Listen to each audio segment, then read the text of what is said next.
মসজিদে নববীতে আপনি যদি বিশ্বনবীর সালাম দিতে চান, আপনার যেই গেট দিয়ে ঢুকতে হবে, গেটের নাম বাবুস সালাম।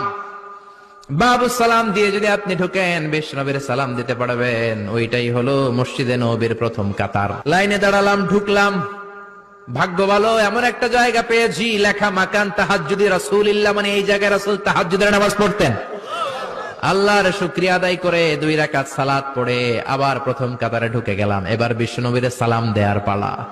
হাঁটতে লাগলাম সবার সাথে।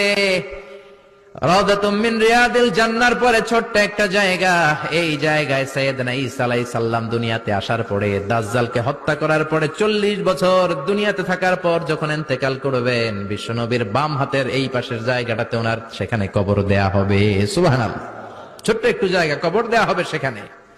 হাঁটতে লাগলাম, এরপরে বিশ্বনবীর কবর, লেখা মুহাম্মদ রাসূলুল্লাহ সাল্লাল্লাহু।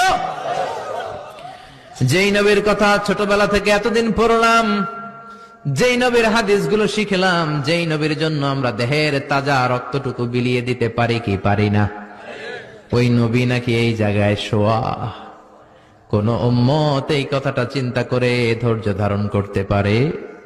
নিজেকে সামলে রাখতে পারে না, বুক ফেটে কান্না, সে চিৎকার দিয়ে নবীরে ডাকতে মনে চায়, কিন্তু